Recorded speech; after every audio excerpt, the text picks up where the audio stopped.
दोस्तों NTPC limited जो कि थर्मल बेस्ड पावर प्लांट जो होते हैं उनकी सबसे बड़ी मैन्युफैक्चरिंग कंपनी है। मतलब सबसे ज़्यादा जो थर्मल बेस्ड पावर प्रोडक्शन है एनटीपीसी ही कंपनी करती है इंडिया में, और ये एक पीएसयू कंपनी भी है। तो इसने अपने फोर्थ क्वार्टर के रिजल्ट्स रिलीज़ किए हैं। आज के दिन देखते हैं कंपनी का परफॉर्मेंस फोर्थ क्वार्टर में कैसा रहा। डेटा करोड़्स में है। तो अगर कंपनी के टोटल इनकम की बात की जाए तो प्रेजेंट क्वार्टर में 51,085 करोड़ के आसपास की है, जबकि पिछले क्वार्टर में कंपनी का जो रेवेन्यू था 45,597 करोड़। तो क्वार्टरली बेसिस पर अगर देखा जाए तो कंपनी का जो रेवेन्यू है वो लगभग 12% के आसपास यहाँ पे बढ़ते हुए दिख रहा है। जबकि लास्ट ईयर अगर देखें तो कंपनी का जो रेवेन्यू था 48,816 करोड़ का था। तो ईयरली बेसिस पे कंपनी का जो रेवेन्यू है वो लगभग 4.5% के आसपास यहाँ पे इंक्रीज होते हुए दिखे हैं, जबकि क्वार्टरली बेसिस पे ये इंक्रीज लगभग 12% के आसपास का है। इसके बाद अगर कंपनी के टोटल एक्सपेंडिचर की बात की जाए तो प्रेजेंट क्वार्टर में 43,390 करोड़ का है, जबकि पिछले क्वार्टर में 38,467 करोड़ का था। तो क्वार्टरली बेसिस पे कंपनी की जो एक्सपेंडिचर है वो इंक्रीज होते हुए यहाँ पे दिखे हैं। जबकि लास्ट ईयर सेम क्वार्टर की बात की जाए तो कंपनी का एक्सपेंडिचर 40,652 करोड़ का था। तो ईयरली बेसिस पे भी कंपनी की जो एक्सपेंडिचर है उसमें इंक्रीज देखने को मिल रहा है।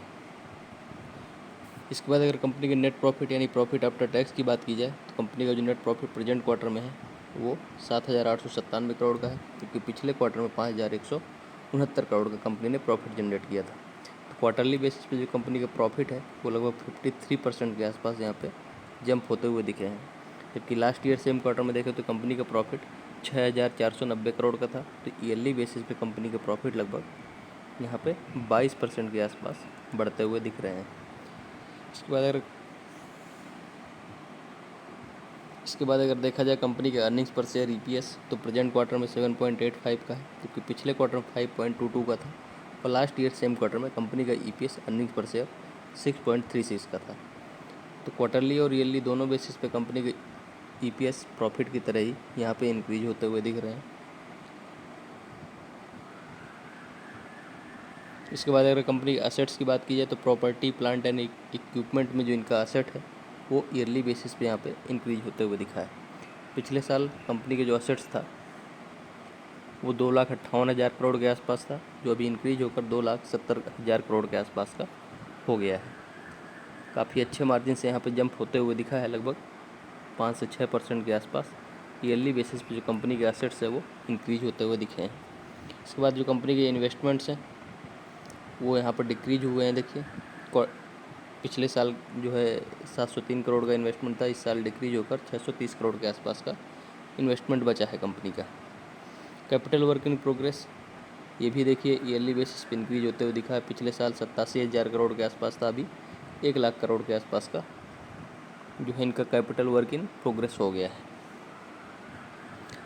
इसके बाद अगर सेगमेंटल रेवेन्यू की बात की जाए तो कंपनी का मेन जो रेवेन्यू जनरेशन है वो पावर प्रोडक्शन से ही होता है। जो भी थर्मल बेस्ड पावर प्लांट्स होते हैं उनसे एनर्जी जो है प्रोड्यूस करती है कंपनी, या पावर प्रोड्यूस करती है और उसको सप्लाई करती है थ्रू आउट द कंट्री। तो जो जनरेशन से इनका रेवेन्यू जनरेशन है प्रेजेंट क्वार्टर में वो 49,352 करोड़ का है, जबकि पिछले साल 44,088 करोड़ का था। तो ईयरली बेसिस पे जो कंपनी का रेवेन्यू है उसमें काफ़ी अच्छे मार्जिन से लगभग 12 से 13% के आसपास जो है इंक्रीज होते हुए यहाँ पे दिख रहे हैं, जो पावर के जनरेशन से इनका रेवेन्यू जनरेशन होता है। तो टोटल रेवेन्यू जनरेशन भी अगर देखेंगे तो लगभग 51,085 करोड़ के आसपास है। उसमें से मोस्टली मतलब बोल सकते हैं कि लगभग 99% जो रेवेन्यू जनरेशन हो रहा है वो पावर के जनरेशन से ही होता है इनका।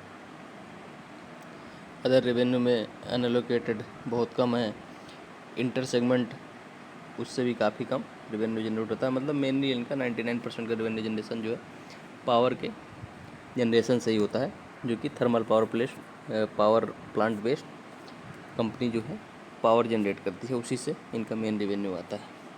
इसके बाद लास्ट में अगर शेयर होल्डिंग पैटर्न की बात की जाए तो प्रोमोटर्स की शेयर होल्डिंग में यहाँ कोई चेंजेस देखने को नहीं मिल रहा है। क्वार्टरली बेसिस पे दोनों में 51.10 की शेयर होल्डिंग है। इसके बाद अगर एफआईआई की शेयर होल्डिंग देखेंगे तो क्वार्टरली बेसिस पे काफ़ी ज़्यादा मार्जिन से डिक्रीज देखने को मिल रहा है।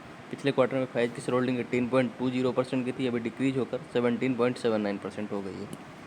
इसके बाद अगर डीआईएच की शेयर होल्डिंग देखी जाए तो इसमें क्वार्टरली बेसिस पे यहाँ पे इंक्रीज देखने को मिल रहा है। पिछले क्वार्टर में 26.76% की थी, अभी इंक्रीज होकर 27.22% हो गई। तो ओवरऑल अगर रिजल्ट्स की बात की जाए तो कंपनी ने 3.35 रुपीज़ का डिविडेंड भी अनाउंस किया है। ये एक प्लस पॉइंट है इन्वेस्टर्स के लिए। इसके बाद इसका जो प्रॉफिट्स और रेवेन्यू तो कुछ खास मार्जिन से नहीं इंक्रीज हुए हैं, 4.5% के आसपास इंक्रीज हुए हैं ईयरली बेसिस पे। बट जो प्रॉफिट है कंपनी का वो लगभग 22% के आसपास ईयरली बेसिस पे जंप होते हुए दिखे हैं, जबकि क्वार्टरली बेसिस पे लगभग 53% के आसपास यहाँ पे इंक्रीज देखा गया है। ये भी जो कंपनी के फाइनेंशियल से भी प्लस पॉइंट रहेगा इन्वेस्टर्स के लिए। उसके बाद शेयर होल्डिंग में अगर देखा जाए तो एफआईआई की शेयर होल्डिंग जरूर डिक्रीज हुई है, बट डीआईज ने अपना स्टेक कंपनी में इंक्रीज़ किया है क्वार्टरली बेसिस पे। तो ओवरऑल अच्छे ही रिजल्ट्स बोले जाएंगे।